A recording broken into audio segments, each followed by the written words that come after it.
I'm going to try something a little bit different than the past 6 months. Instead of playing the music and then telling you about it, I'm going to tell you about the music and then let you hear it. So here goes. I selected Tex-Mex music because that's a little bit different than what you hear around here. Tex-Mex is called a conjunto music style, and it's very popular in our border states, of course, primarily in Texas. It evolved beginning in northern Mexico and Texas in the mid-19th century, when we had German and Polish and Czech immigrants come to this country, and they brought with them an instrument called a diatonic button accordion. That's as opposed to the keys that you see on pianos, they're buttons. And that accordion was used to play the local parties and weddings.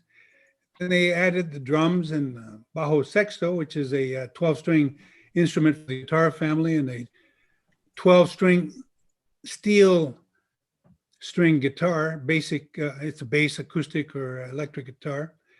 And that is producing what they call the conjunto sound, to which they sing. Until recently, obviously, the border was very fluid and the cultures mixed easily. Every year, Texans of Mexican descent, and they're called Tejanos, and the white folks around them hold festivals and events with awards for the most popular songs and most popular music. And today's piece is called La Tejanita, which means the Texas girl. And it's by a group called Texas Tornadoes. One of them, I was encouraged to identify one of the performers, a guy named Freddie Fender, in that group. And today's piece is alternates a phrase in Spanish with a phrase in English, or English and then Spanish. And I brought it here to illustrate that some areas of our country, primarily in the south borders, people truly are bilingual and bicultural, and you'll hear that when these folks sing. So I'm going to ask our John During to put it on for me, please.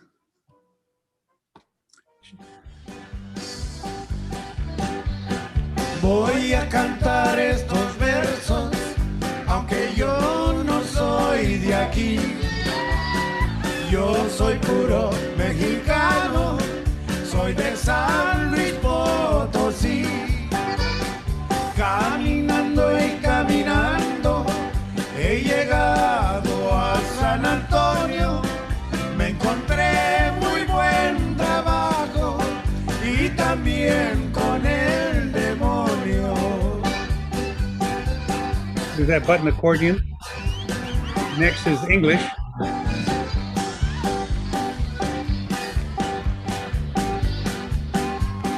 Found me a little Tejanita, and I fell in love with her. She was so bonita that I had to marry her.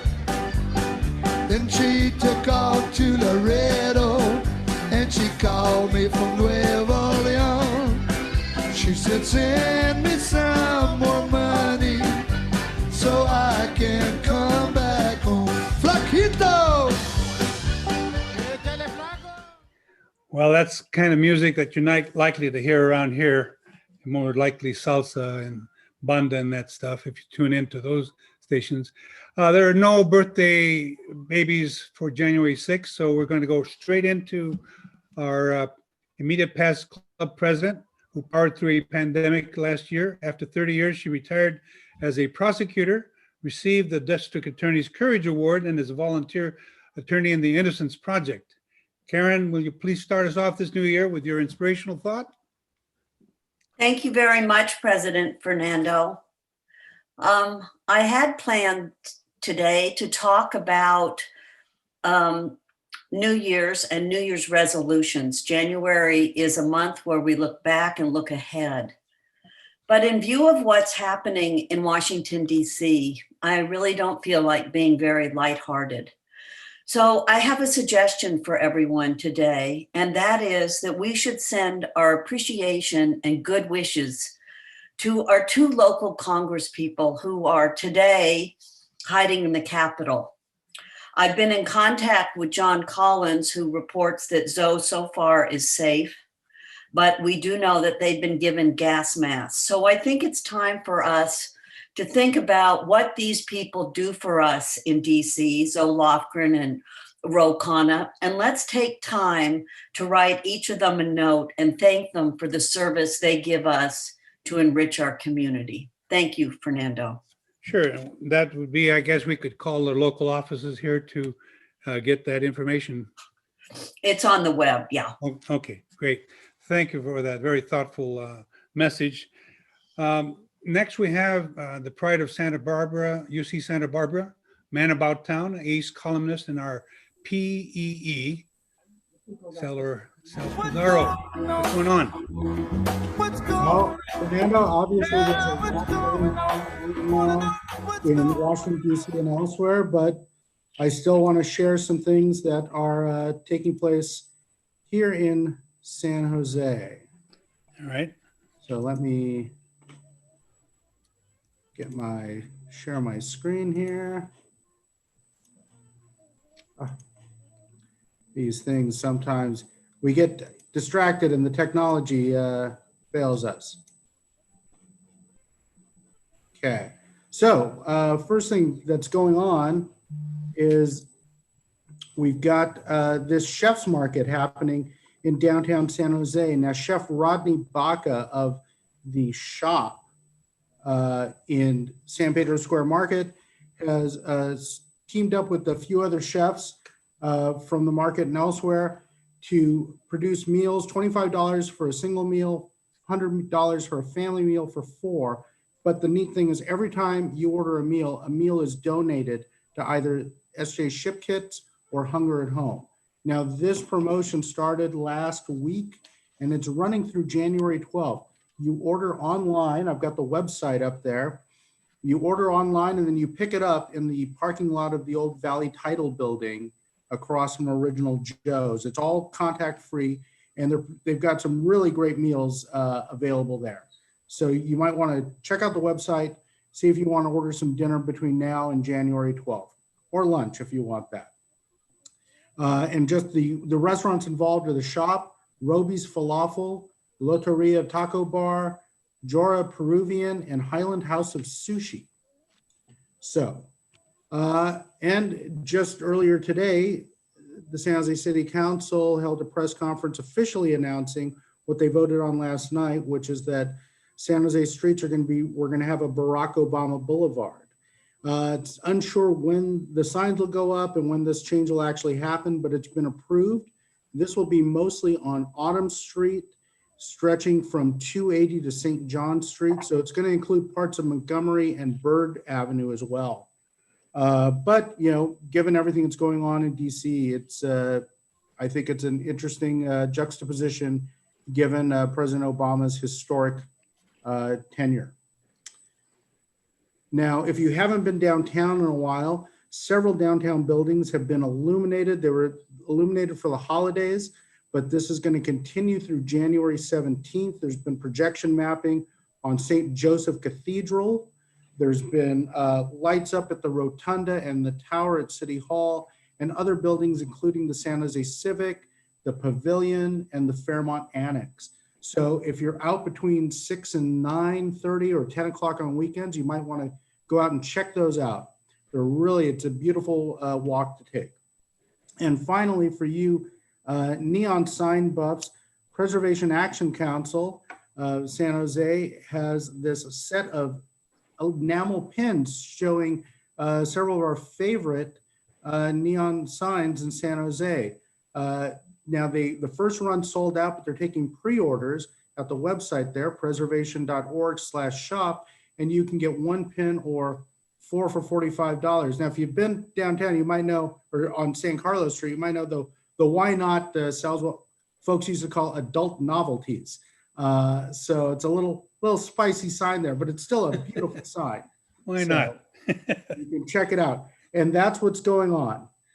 All right. Well, that gives us a little bit of a time here for Tom Fandre. He was born in Marin County. He graduated from San Francisco State. He got his master's in psychology, works with at-risk foster youth, and helps find them internships. Tom will give us a career development committee update, which we know also as Job Shadow. Mr. Fondre, are you around? Yes, Fernando, thank you very much. Let me share my screen and I'll jump right into my little short presentation. So I'm going to give everybody a little background just about what we do and why we do it in the Career Development Committee. Basically, we're serving the most at-risk youth for Pivotal, which are foster youth ages 14 to 24, and also the folks over at San Jose Job Corps of underserved and impoverished young people studying to get a leg up, and we're helping them out with exposure to professionals like yourselves. So great success in years past, but here we are in a pandemic. So I'm going to talk a little bit about Pivotal, how we support mentoring, tutoring, scholarships, keep them in high school, help them into 2- and 4-year colleges. Basically, 50% of them drop out of high school without our support, and only 3% earn a college degree. But with our help, they stay in high school, 30% end up graduating college. So very exciting stuff and very inspirational to be partnering with leaders in Silicon Valley to help with the critical part of internships. And this is where, of course, they're able to get real world experience, build up their resumes, and get some, build out their LinkedIn profile, learn from the professionals how to do what they're aspiring to do. So these are our past partners for internships, all different sectors. We serve 600 youth, and we've got 90 that have signed up for internships this summer. We were only able to serve 17 in virtual internships in 2020, but we're going to get back to our numbers hopefully in 2021 with the support of folks like you. And so these are the sectors that our youth are aspiring to serve in. Whole bunch of, just like any kid, they're passionate about a whole bunch of different things, and we want to tailor these opportunities to what they aspire to do. And basically, it's all about just doing what's right for the host. So for the internship hosts, we're offering a lot of flexibility. If you're able to offer just a gig of 50 hours, where a youth can come in, shadow a few different departments, and do a little project or something, that's awesome. But of course, any length of time a youth can serve in an internship is great. Up to 350 hours. Our youth at PayPal, these virtual internships, we're able to do full-time internships. But we know things are tough right now, so we're open to anything. Pivotal is the employer of record. We do all the background checks and support them through the process, manage payroll, and we bill at $25 an hour. And other ways to help are to support with our emergency fund or to help with our Career Development Council and our Pivotal Resource Council, which can help make connections out in the real world. It's a new development of ours. But what we're also going to do with the Career Development Committee is to create executive roundtables, a few of them in the coming months, to help youth from Pivotal and from San Jose Job Corps. And these, we think, are the primary sectors that we want to create these roundtables. Basically, bring professionals, 3 or 4, in on a Zoom meeting, and we'll bring maybe 10 youth in, and they can ask questions and understand the ups and downs of the real world. And this is a real nice personal connection with the youth that can get great insight on their future careers from folks like you. I've done a few of these over the last few months, and it's just a real wonderful thing. It's an informational interview and just invaluable too. So Ron Zrake and I are going to be producing these in the coming weeks. If you want to help, love to hear from you. If you want to host an intern or explore hosting an intern in any of those sectors that were on that slide, I'd love to hear from you, or be part in any of these different opportunities. And of course, donating to our emergency assistance fund, which puts food on the table and solves this digital divide for the youth too. So we're always looking for support in that regard. So Fernando, that's all about Pivotal and the Employment Development Committee. So Well, thank you very much. You're helping a part of our population that gets kicked out of the government assistance system, and they're usually left to fend for themselves without much help. And what you're doing is fabulous work to help these people, these foster kids who are timed out of the programs and often don't have any place to turn to. Okay, now we got Deanna Persai. She's the Executive Director of College of Adaptive Arts for adults with special needs. She recently moved into a new facility on the campus of West Valley College. She's chair of the Climate Action Committee for us. With an invitation for our members. Deanna, are you there? I'm here, President Fernando. Thank you so much. And thank you to Tom. I've had personal experience with a lot of your pivotal interns, and they played a significant role in our organization. And I've done the job shadow day. Boy, oh boy. And I'm a huge fan. And thank you for reminding me of the amazing work you're doing. Thank you, Tom. So yeah, we are the Climate Action Committee. And our own Michelle Acosta made us up this really lovely logo. So this is for Michelle. Do you guys see my screen up there? President Fernando? Yeah. No, it's good. Yeah. Okay, lovely. And so I want to tell you a little bit about the SRAG that we are now aligning with. It's Environmental Sustainability Rotary Action Group. And for just $30 a year, you can join this. And it's been really uplifting to me because I've now met people from all over the Western part of the United States, which is our region, and all of the profound work that they're doing to support the environment. The good news is you don't have to be a Rotarian either to join SRAG. I just had a really rich conversation with John Haggerty, which is Dave Haggerty's brother, and he's just recently joined SRAG. And so it's just very inspiring and uplifting. And now that Rotary International has the environment for the 7th area of focus, we're really gaining some traction. So I wanted to invite everyone out on the 25th. We have Dr. Elizabeth Bagley going to speak at our Climate Action Committee. We're going to start at 4:30 for the San Jose Club, and then Dr. Bagley is going to zoom in at 5 o'clock. I'm widening this up a little bit. And I've heard her speak in November up the peninsula through Zoom, and she tailors the Project Drawdown, which has aligned with SRAG. It's a speech specifically for how Rotarians around the world are using their projects and their influence to help pull carbon out of the environment. So it's a very powerful speech, and it's very much tailored toward Rotarians and the 4-way test. So I cordially invite you all to attend, and I can certainly share the Zoom link. But here is the flyer, and I'll get all this information to Leslie to send out. Okay, come on, Professor D, let's go to the next slide. Okay, so here is our information. We do meet monthly. 4:30 over Zoom. I lead the San Jose Club at 4:30, and then past President Rod Diridon meets with all of the 5170 Club chair leads at 5:30 on the same Zoom link. So Thank you, Deanna. It's very, Thank you, Deanna. absolutely. We need to give room for our next speakers. Thank you very much. Gotcha. And good luck with this. We've got a fine opportunity with Gay Crawford, our head honcho of fine opportunities, regarding Kathleen Thomas. You ready, Gay? Yes, thank you, President Fernando. We've had some wonderful finds this year, and hopefully will continue, since I think we all need some good news.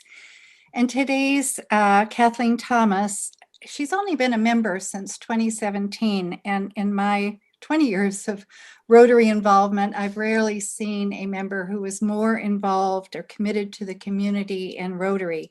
And I think you'll see this with her message. And so with that, I'd like to turn it over to Kathleen to tell her story.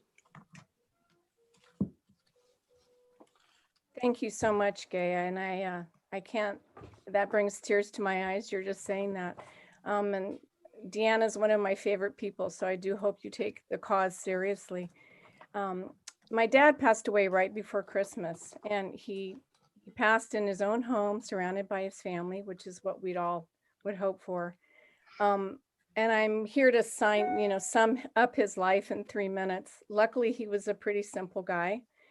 He was a consummate businessman. He was well known in the industry of transportation and motor coach.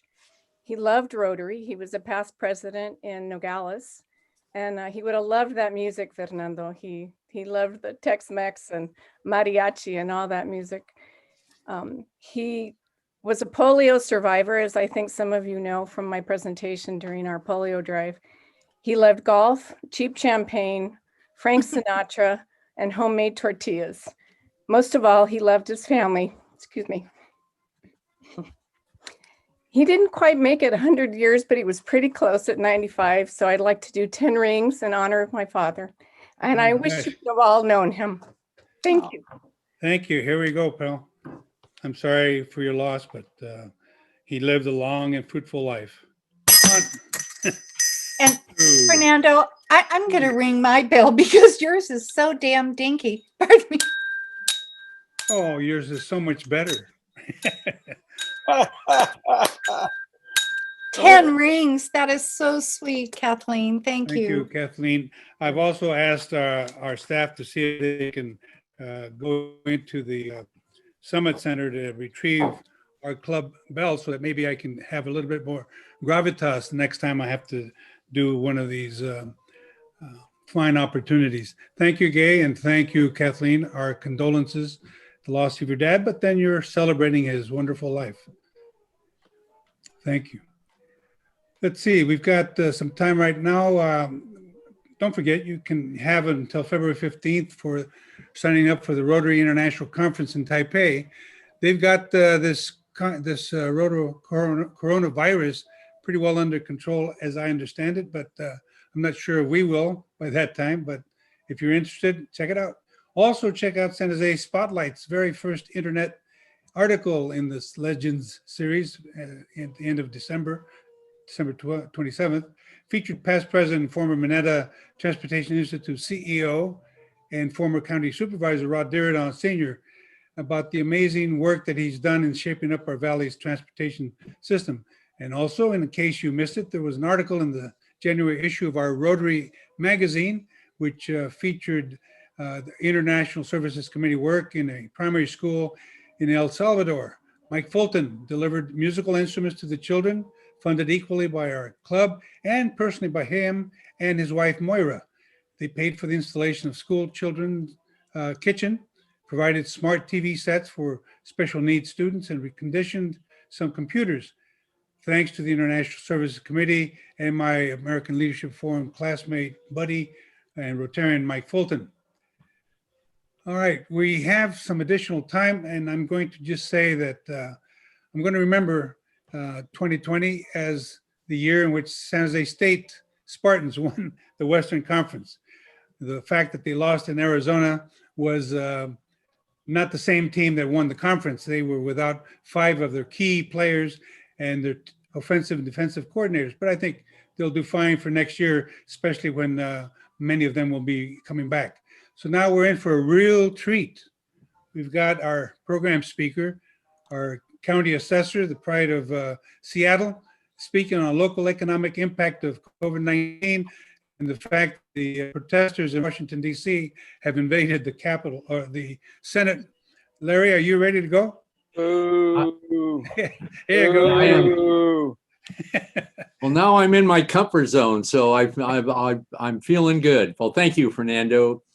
You know, last year at this time, I was talking about an impending recession. I said, we will have a recession because we always do. Recessions tend to be cyclical. And I said, quote, our tech economy is very volatile. Our cycles in Silicon Valley tend to be faster and steeper going up and coming down. Last year, I said that the next recession would be a normal recession. I called it a soft landing. Well, we suddenly experienced a crash landing in March of 2020. COVID-19 inserted a level of uncertainty in the global economy that has made normal analysis extremely difficult. Silicon Valley is a global magnet for high-risk venture capital. When times are good, they're very, very good. When things turn down, the descent can be dramatic. It's like when Warren Buffett said, it's only when the tide goes out that you learn who is swimming naked. COVID-19 is a monumental health and humanitarian crisis of global significance.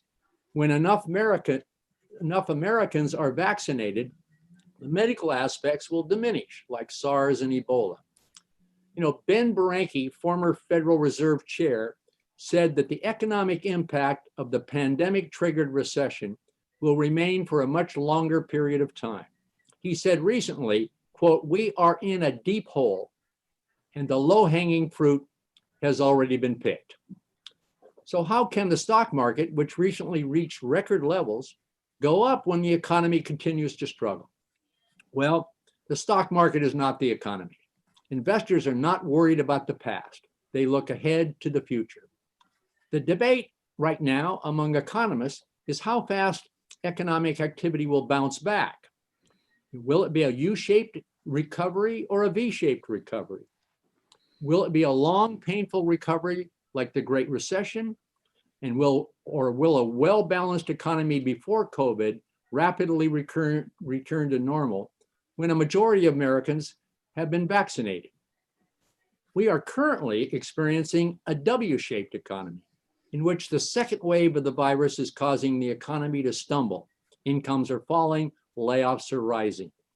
A growing number of economists are now forecasting a double-dip recession. There's a new letter in the alphabet-obsessed economics, a K-shaped recovery. That's one in which the upper path of the K is led by Wall Street and major banking and real estate interests. The lower path of the K is the real economy, comprised of small and frontline service-based businesses, essentially bifurcating the economy and exacerbating inequality.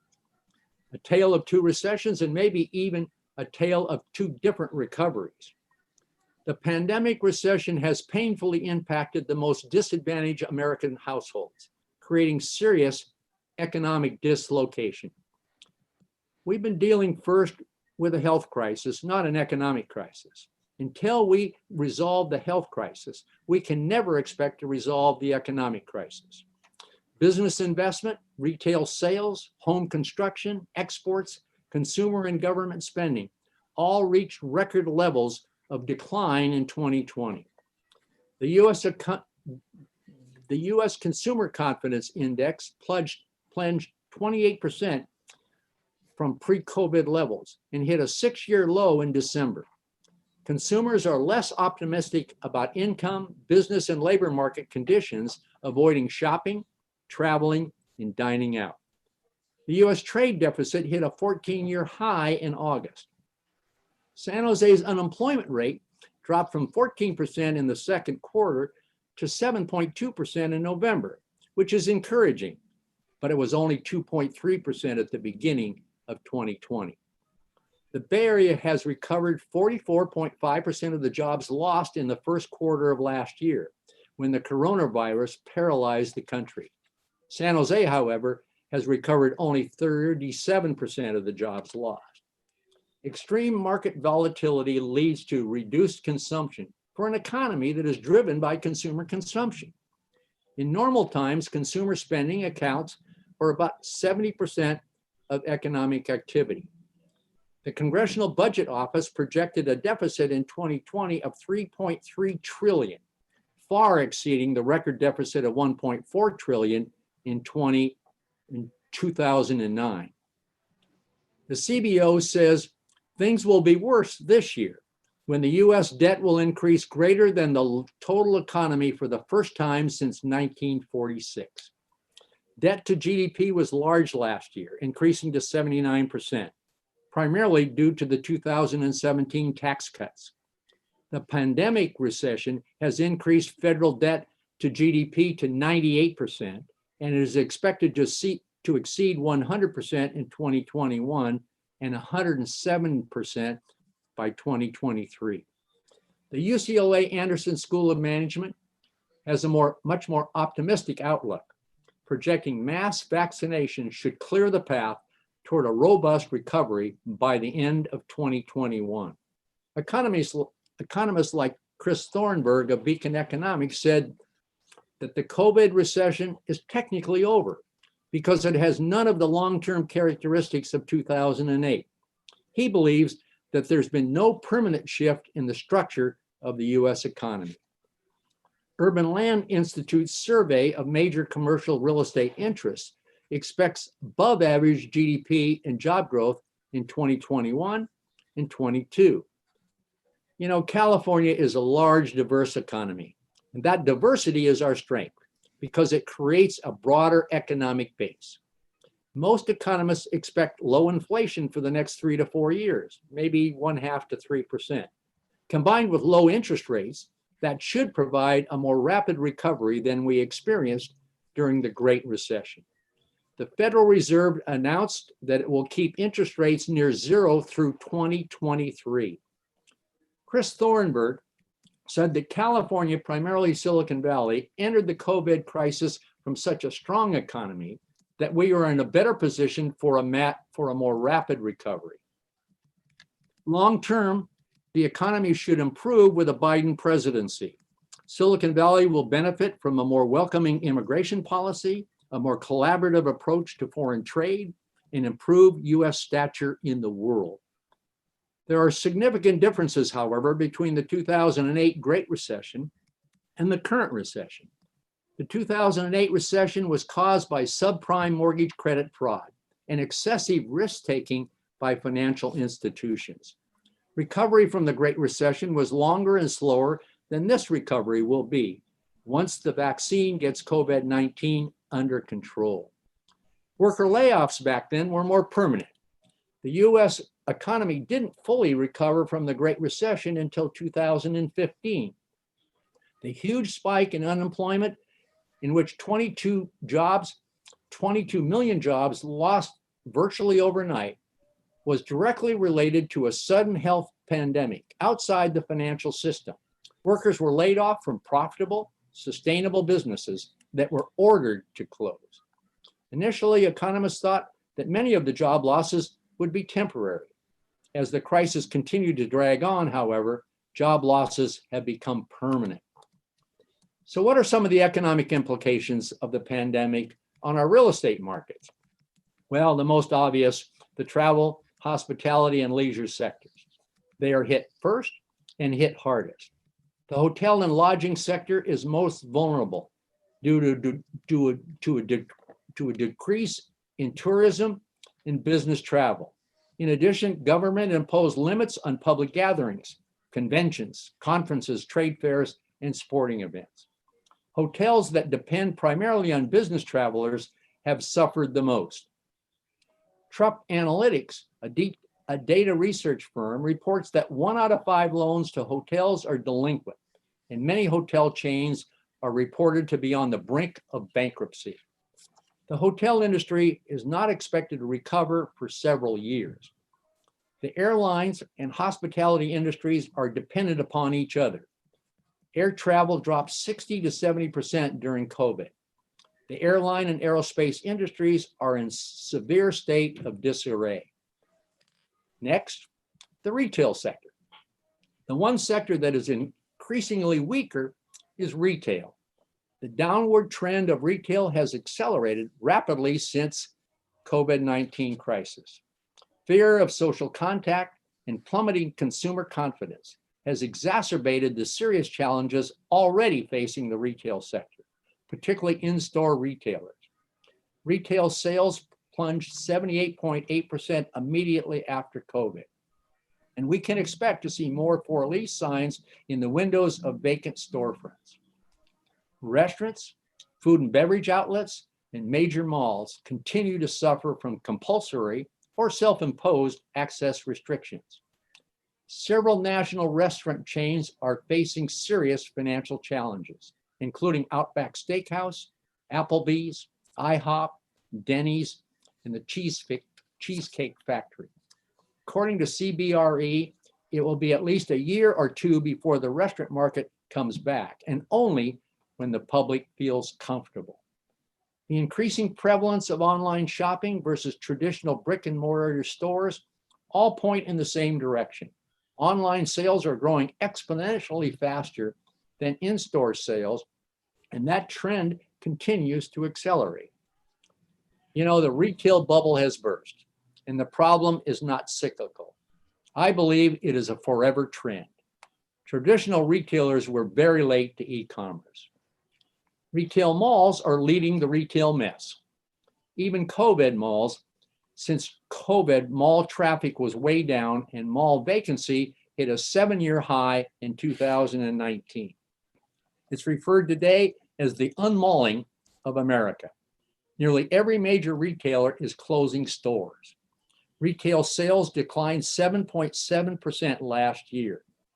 One major retail researcher projects that 30% of the nation's 1,100 malls will close in the next 4 years, stating, quote, malls as a property type are dead.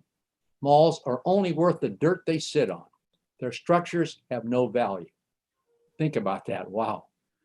CoStar reported that nearly 12,000 retail locations closed permanently last year compared to 7,000 in 2019, and 60% of those are mall-based. CBL Properties, one of the nation's largest mall owners with 90 malls, filed for bankruptcy last year. So it's clear, the US simply overstored. The decline of retail, particularly shopping malls, is having a direct impact on local sales and property tax revenue, critical for funding schools and local government. Investment in retail properties plunged 19% year over year. Traditional shopping centers, particularly malls, are transforming into consumer centers with a mixture of uses, including fitness and health and wellness, co-working operations, or being repurposed and converted to things like offices, affordable housing, distribution centers for e-commerce, classrooms, churches, museums, and even transitional space for the homeless. Many are just being demolished, like Valco in Cupertino. With the inevitability of autonomous cars, vast surface parking lots present an opportunity for housing development. You know, millennials were the driving force behind e-commerce. Millennials grew up in a one-click world where speed and convenience is expected, indeed demanded. The barrage of retail bankruptcies and store closures and diminishing revenues, it has truly become a survival of the fittest, as name brand debt-ridden retailers, and we all know their names, Circuit City, Mervyn's, Blockbuster, Borders Books, Loehmann's, Sports Authority, Linens and Things, Toys R Us, Payless Shoes, Forever 21, Tuesday Morning, Orchard Supply, J. Crew, Lord & Taylor, Brooks Brothers, Steinmart, and Pier 1 Imports and Sears continue to disappear. Are there any winners? Well, Walmart, Target, Amazon, of course, and Victoria's Secret. Sales up dramatically since COVID.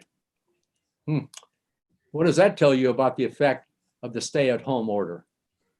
One retail leader described it as the 3 C's: closures, consolidations, and contractions. Excess Space Solutions Company projects that retailers are expected to downsize their storefront space by 40 to 50% over the next 10 years. Nevertheless, e-commerce sales still represent only 14% of total retail sales, while 4 in every 5 US consumers today regularly shop online, and 40% of those online shoppers buy something on Amazon once a month. Seattle-based Amazon accounted for 53% of e-commerce growth in 2019. The entire retail industry shared the remaining 47%. Amazon's market cap reached 1.6 trillion yesterday, which is greater than the market cap, and listen to this, of the other 15 retailers combined. The other retailers include Walmart, Costco, Target, Nordstrom's, Best Buy, and 10 others. Amazon's acquisition of Whole Foods sent shockwaves through the grocery industry. One industry expert described it as Amazon declaring war on every supermarket and corner store in America. Many believe that Amazon, Apple, Google, and Facebook are abusive monopolies and that our markets are no longer competitive. Google has a 92% market share and accounts for 22% of the S&P 500 alone. Apple owns 4 of the 5 biggest apps, 79% of the smartphone profits, and has become the first $2 trillion company. Facebook has 2 billion subscribers, more than Christianity has followers. At the same time, we are seeing a transformational turn in the retail industry. It's called clicks to bricks. Established e-commerce retail brands have started opening up brick and mortar retail locations, benefiting their e-commerce brand and success in improving their distribution footprint. The housing market was initially blindsided by COVID-19. However, the residential housing market has recovered nicely, returning to pre-COVID levels. Home sale listings declined 23.2% in 2020, while home prices increased 16.5% in Santa Clara County to 1.4 million. Low mortgage interest rates, combined with fewer homes for sale, have caused home prices to stay up, creating fierce bidding wars in some geographic areas of the Bay Area. The median time a home is on the market has declined from 23 days in 2019 to just 13 days last September, the fewest since 1982. The high-end single-family market is hottest in Silicon Valley. Wealthy tech professionals are ignoring economic uncertainty driven by record stock prices and low interest rates and are snapping up expensive homes. In Silicon Valley, the luxury home sales have jumped 46%, and home prices have increased 16% since COVID. Prices of condominiums, however, have declined significantly, nearly 15% in Santa Clara County. Fannie Mae is projecting that 2021 will be a record year for mortgage origination and refinancing. Sales of new homes in some areas are selling before construction begins. Apartment rents have declined 15.2% in Santa Clara County and 7.7% in San Jose. The average apartment rent for an apartment in San Jose is $2,461. Long-term, multifamily housing is expected to perform well. In addition to lower rents, concessions including move-in discounts and reduced deposits have become common to attract tenants. And finally, small businesses have depleted their cash reserves and can't survive any longer.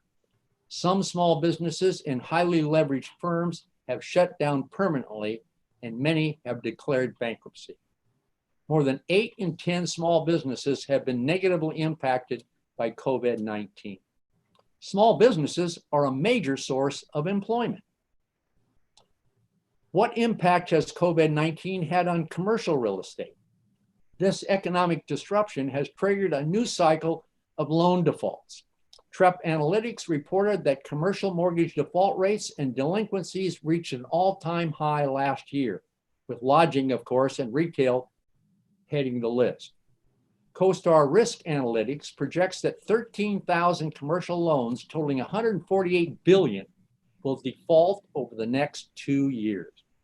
Defaults eventually lead to a surge in distressed property sales. So heading into the current economic collapse, Americans had taken on record amounts of auto loans, credit card debt, student debt, and corporate debt reached record levels. COVID-19 is affecting the office market in different ways. Office tenants are renting less space as more employees telework from home, which is increasing sublease space on the market. It's kind of a de-urbanization movement. In Silicon Valley, office leasing activity is at its lowest level in 16 years, down 73%, as corporate real estate decisions have been put on hold. Office vacancy was 7.9% at the end of the third quarter, and asking rents have been relatively stable. Nationally, investment in office buildings has declined 14%. Confidence in the long-term prospects of Silicon Valley office market is surprisingly strong, while at the same time, tenant space requirements have declined 37%. The Mercury News reported that investors are, quote, gobbling up Bay Area office buildings, a reflection on how long and how strong the strength of the tech sector is, demonstrating that buyers with access to capital are still alive. The Silicon Valley industrial and warehouse markets are comparatively strong. The industrial sector is nearly back to pre-COVID levels.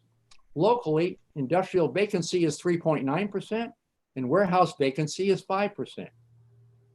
But in an interview with the Silicon Valley Business Journal, former Cisco CEO John Chambers stated 40 to 50% of large companies and 70% of startups will fail in the next decade. Wow. So who are some of the winners from this pandemic? Well, the healthcare industry, of course, healthcare, clinics, labs, medical device manufacturers, entertainment like Netflix, tech companies like Facebook, Apple, Google, and Microsoft, teleconferencing like Zoom, and of course, Amazon again. Online retailers are benefiting, accelerating the impact of e-commerce on brick and mortar retailers. Self-quarantined or shelter-in-place millions of Americans caused an increase in online shopping, creating a demand for more logistic facilities. Distribution and data centers will continue to outperform other real estate. Disruption to global supply chains is ironically helping warehouse and logistics as consumers shift from in-store purchasing to online and consumers demand faster shipment, even same-day delivery. E-commerce distribution centers must be located in city centers. Then there's the reverse logistics to facilitate the increase in returns, which will fuel demand for logistics. Industrial real estate, particularly warehouse, which is the last mile of distribution, I believe will be the most desired asset class in 2021. Development, construction, and leasing activity is causing delays or cancellations due to a heightened sense of uncertainty over the economic and business outlook. The Silicon Valley Business Journal reported that commercial developers have completed less than half of the commercial space that they delivered in 2019. In San Jose, building permits declined nearly 50% in 2020. And last May, Boston Properties announced that they were suspending development of all of their projects in the US with material lease-up risk, including a 1.1 million square foot Class A office campus right here in San Jose. So given the extended time it takes to entitle and finance major real estate projects, this could have a long-term impact on the critical need for real estate development, including both affordable and worker housing. A slowing economy also takes its toll on tax revenues, particularly here in California. Government spending is an important component of a healthy economy. There is a connection between economic growth and tax revenues. As tax revenues decline, so does government spending. Only 17% of GDP is tax revenue. It is clear that that is way too low to adequately recover from a deep recession like the one we're in. Uncertainty about how long the crisis will last and when it will end can create an almost as serious wait and see hesitation to engage in any meaningful economic activity. But the long-term future of the job market remains somewhat clouded as more baby boomers are leaving the labor force than millennials, those born after 1980, are entering the labor force. A Stanford computer science professor said at the 2019 Joint Venture Silicon Valley Conference that 50% of all jobs could be automated by artificial intelligence. For example, there are 3.5 million truck drivers and 700,000 bus drivers in the US who will likely be displaced by autonomous trucks and buses. Cruise, a subsidiary of General Motors, is operating robot cars without backup drivers on the streets of San Francisco right today. Driverless technology has moved out of the R&D phase. By mid-2022, you will be able to text up an autonomous taxi cab. Computers will complete your tax returns electronically. Medical diagnosis will be done remotely by computer. 3D printing of products from shoes to electronics will be available, and car ownership will be obsolete. Call a self-driving car when you need one. Fewer accidents, lower insurance costs, fewer repairs in body shops. Even major league umpires may be displaced by AI. Lasers can call balls and strikes more accurately than humans. So what will life be like after COVID-19? Well, I really don't know. But one thing I do know is the new normal will be anything but normal. I do know that complete economic reopening will be fitful, fragile, and of course, political. Will we return to cubicles and kill the popular open office environment? Will work schedules be staggered? Will employees be subject to frequent monitoring and temperature checks by walk-through temperature scanners? Is employee monitoring an invasion of privacy? Will office employees' densities, which have more than doubled in the last decade, be reduced? Will permanent teleworking explode with more employees working remotely? Will mass testing be required, even self-administered tests? Will open conferences and meetings be replaced with Zoom, Skype, GoToMeetings, and webinars? And will customer service workers have less political, personal contact with customers? So let me close by reciting the golden rule of economic forecasting, which I learned from Fannie Mae economist Doug Duncan. If you have a number, don't give a date. If you have a date, don't give a number. If you get it correct, don't look surprised. So these are my observations today. Tomorrow could be completely different. So stay tuned. And now I'll be happy to any questions that you may have. I just wanted to make sure that the audience knows that you've agreed to stay on beyond the 1:15 cutoff time that we have for our formal presentation. But right now, you can handle all the questions that they can shoot at you. All right, take it away. Okay, so Larry, we have a whole variety of questions here for you. I'm going to take a group of them that have come from Andrea, well, excuse me, not Andrea, from Andrew, Sheila, and Heather about retail. And the questions are in and around what's going on with the retail. You talked some bit about this, but question around, what's the likelihood of downtown, the first floor in downtown surviving? Are there potential for some malls being the exception to the rule, like Westfield? So maybe you talk a little bit more about that, and what's the impact just in general on our local stores? Well, since I've been the assessor, we've had 4 significant downturns, including in 2 that are recessions. But through all of those, if you looked at Stanford Shopping Center, or if you looked at West Valley and those shopping centers, you would know that we had any downturns at all. That's the benefit of Silicon Valley in the average family income that we have here. So, you can't look at, people say to me when I talk about this, they say, well, how about Valley Fair? They're expanding. I can tell you they're an aberration compared to what goes on in the country. I told Sam Liccardo a long time ago that when you allow offices, high-rise offices to be built, or high-rise residential downtown, which is I've been strongly in favor of, for some reason or other, they have to have ground floor retail. There isn't enough retail business to fill all that ground floor retail space. So those decisions are made politically, not based upon any sound economic, retail economics that exist. There's not that many coffee shops and salons and so forth to occupy as much space as they've been building. Larry, just sort of a follow-up on that retail question, and that is, so when will tax policy catch up to provide the much needed resources?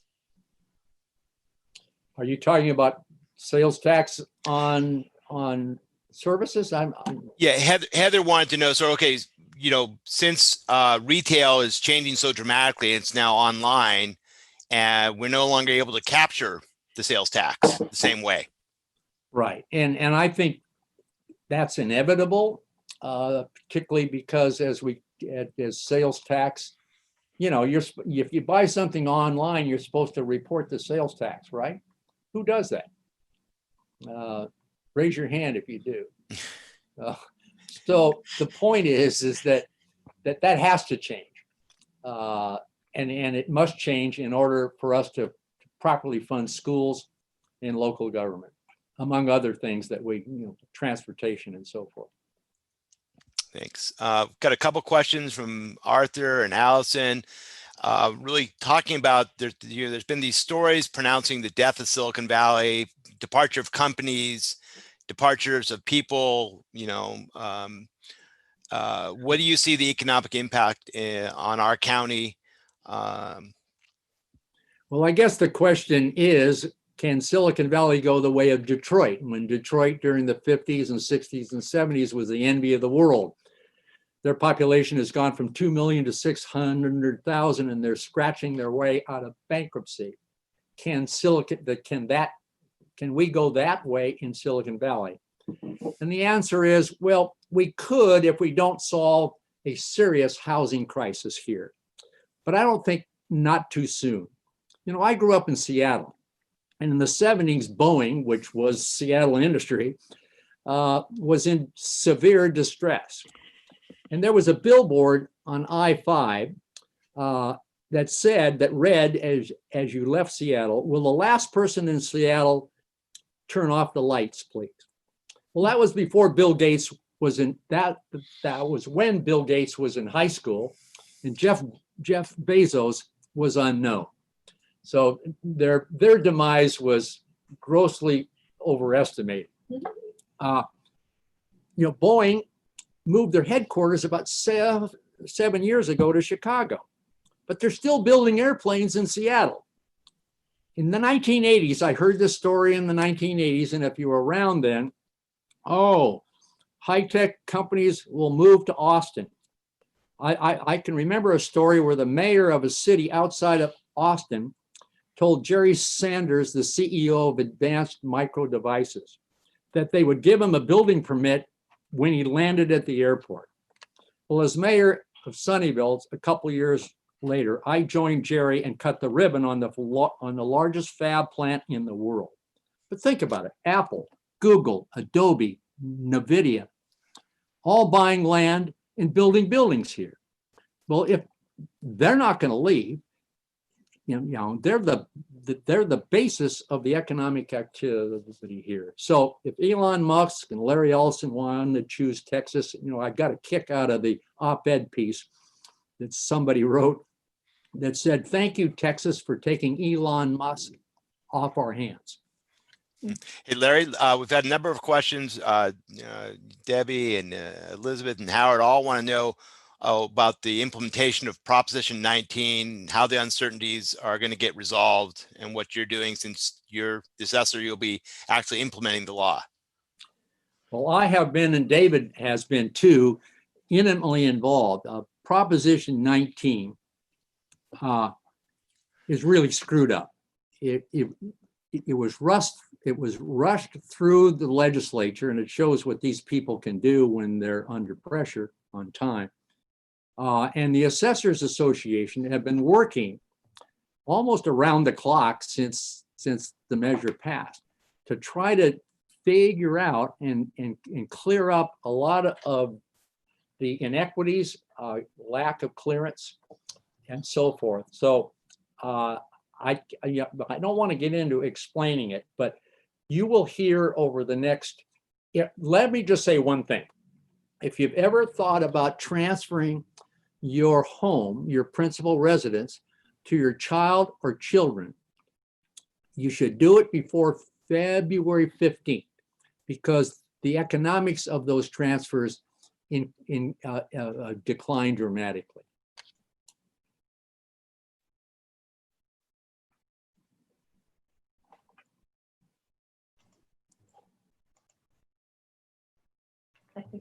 Got any more questions there, David?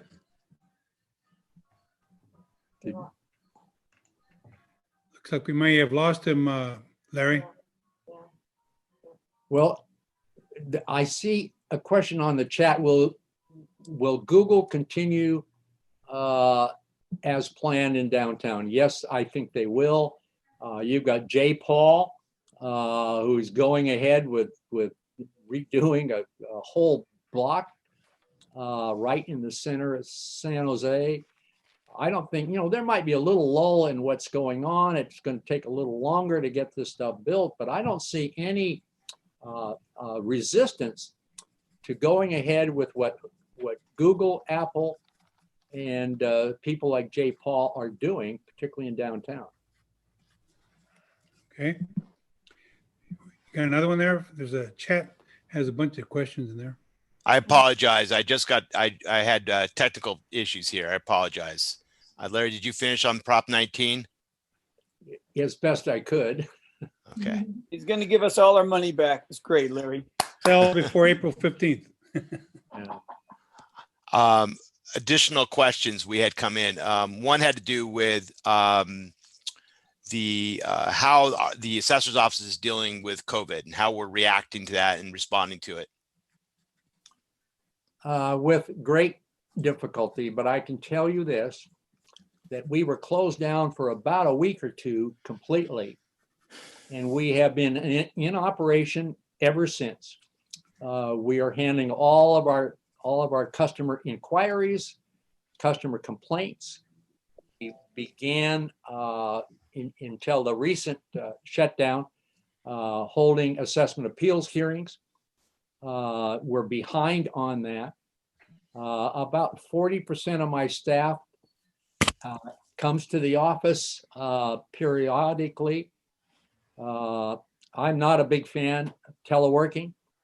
I think it works for some jobs, but basically I am absolutely convinced that teleworking, except in certain circumstances, productivity declines. In my office, I'm about productivity. There's three things. Let me interrupt a little bit, Larry, because we're at the 115 area here. Yeah. You know about our trees that we're sending out 46 shade Sure. trees out there. But let me talk about our speaker next week. Our program speaker will be Congressman Adam Schiff, who will be speaking on the future of our democracy. And it'll be interesting to see what effect today and tomorrow's election results in Georgia will have. Adam went to Stanford, got a law degree from Harvard. He was a former federal prosecutor. He's been a leader in Congress. Had 10 terms in office. He chairs the House Intelligence Committee and is working to improve public safety, wants to end gun violence, wants universal health care, wants to address the urgent crisis of climate change and end inequality and systemic racism, and wants to get the money out of politics. Well, let's see how well he does. He may have a better shot if the Democrats get that Senate help. So that's what's coming up next week, Wednesday. So let's get back to Larry Stone. He has agreed to stay on to handle further questions until at least 1:30 when our staff has to get back to work. So Larry, David, take it away. All right. We had another question about the environment and in terms of the impact. What do you see the climate change? How do you see climate change impacting local and national economy in the coming years? I've been reading recently a lot about that. I don't think, I don't know that there are some climate benefits of teleworking, but from what I've been reading, it's not as significant as one might think. And if productivity declines, it really doesn't matter. Let me just give you an example of productivity. I measure everything in my office. And so we teleworked for 3.5 months, beginning in the middle of March, until we closed the assessment roll, which we're constitutionally required to do every July 1st.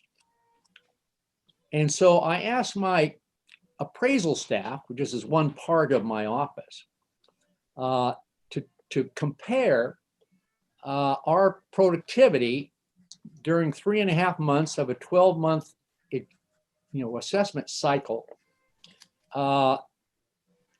Compare that last year now to the 4 years before. And I was surprised that total productivity was up 12%.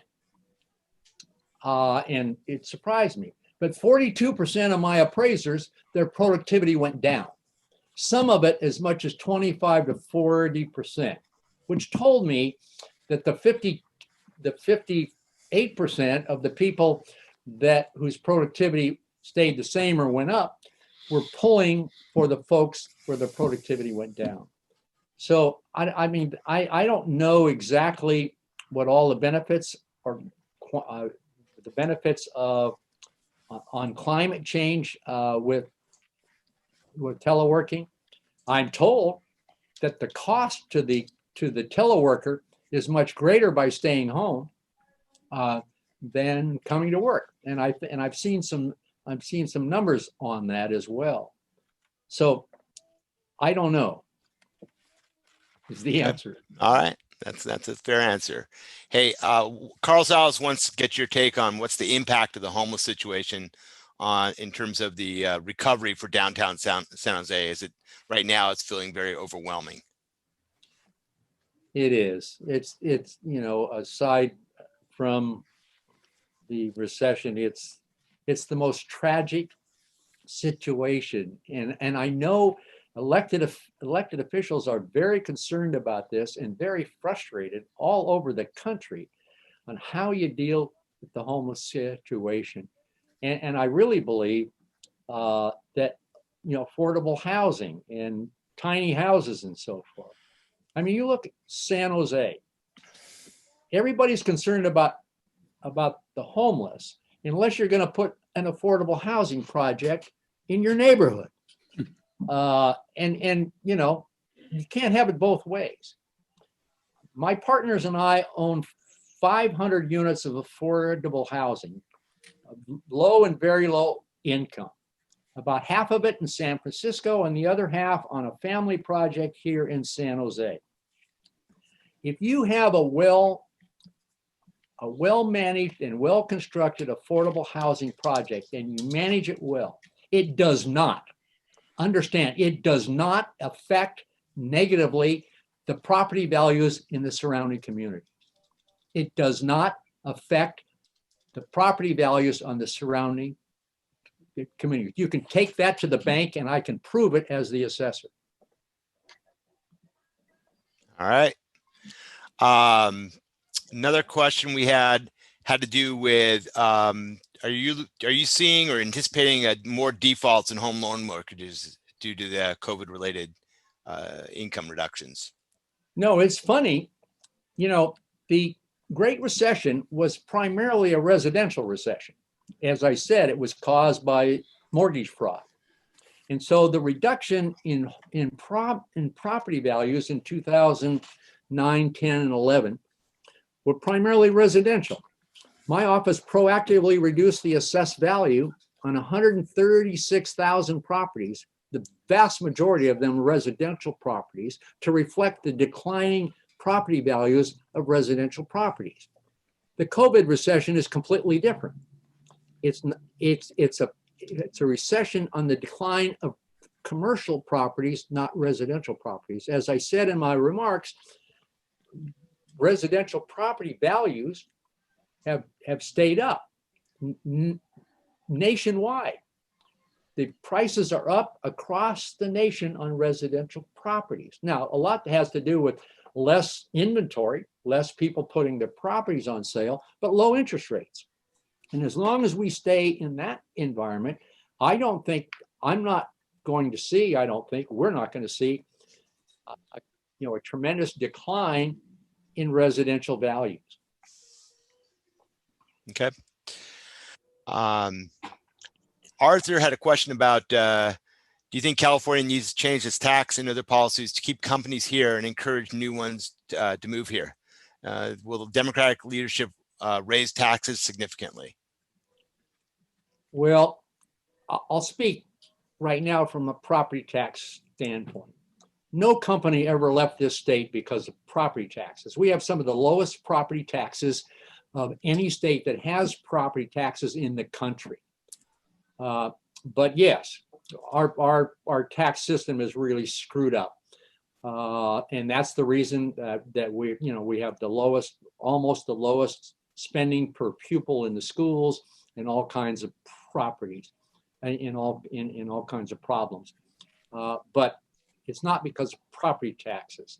But, Prop 13, I'm one of the only elected officials that have said for 35 years that I think it's one of the two worst things that have ever happened to California. I understand why it happened, and we, in my office, as you know, we enforce it to the letter. But let me give you my own personal example. I bought my home in 1975. It's a 3,000 square foot home on a 10,000 square foot lot, and many of you have been there. It's a nice home, but it's still a tract home. I paid $85,000 for it. Zillow says that it's worth $2.9 million today. My assessment is $276,000. Okay, tell me why that's fair. How can anybody tell me why that's fair? Now, if a millennial came along and bought my house for $2.9 million, the property taxes, which I pay $3,000 a year for on a $2.9 million home, would go to $30,000. So we're punishing young people, first-time home buyers, and fat cats like me get away with it. It's bad business, and we ought to change it. All right. We have about just a few minutes here before 1:30. I'm going to throw you a bit of a curveball here, Larry, because it's current events. During the time that you have spoken, there have been the protesters in Washington, D.C. have breached the Capitol, and they've had to shut down, evacuate, and I mean the photos are breathtaking. There's armed Secret Service with guns out, people being escorted. You have Republicans who are saying this is a coup, this shouldn't be happening. What is going on?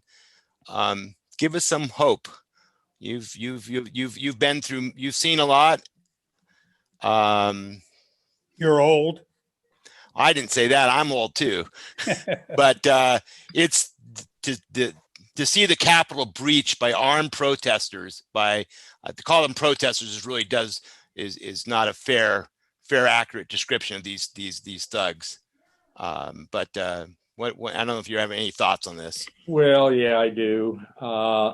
You know what? I'm not surprised. I am not surprised. When you have a leader that has all of the attributes and less of the brain of a dictator, you're going to end up with stuff like this. And I just hopefully with a new president, and you can talk about the Congress and the Senate and so forth, but the new president, I hope, will provide some stable, solid leadership that we haven't gotten from the past. You're dealing with a maniac that we've lived with for 4 years. He's a lunatic, and it's costing us right now. We're seeing the results of that kind of leadership right now in Washington, D.C., and it's tragic. And yet he has a surprising large number of followers. So we've got to pay attention to what the root causes of this must be. I would caution against large number. I think we have to remind ourselves that it has become easy for a relatively small number relative to the 300 million plus in our country to have a disproportionate presence. And, you know, I mean, the photos outside of that are in the Capitol, they're hundreds of people, but they're armed and they're dangerous. And already one woman has been shot. So it doesn't take, it does not take a lot. But I think the vast majority of Americans, I want to believe the vast majority of Americans believe this is not the way we conduct ourselves. And I believe they spoke at the elections. Right. President Fernando's point, 73 million people voted for him. So it's not, there's a lot of people who don't share the current viewpoint. So we just have to figure out a way to get more common ground. Yep. Right.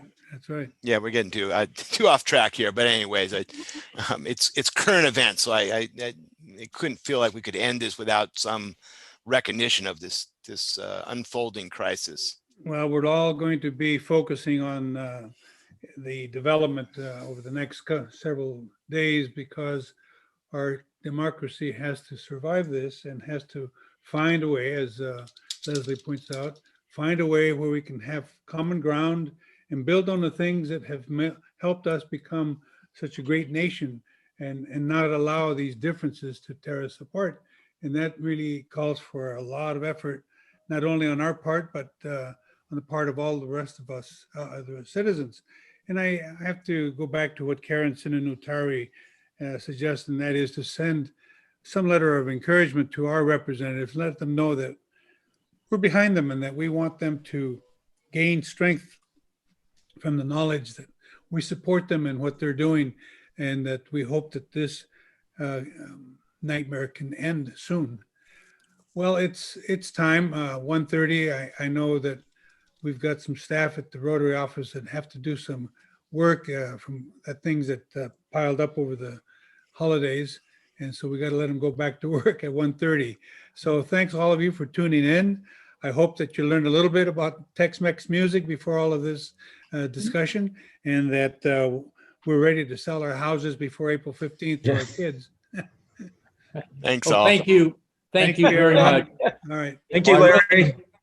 You know, this is one of the, I do about 50 speeches a year, and this is my favorite.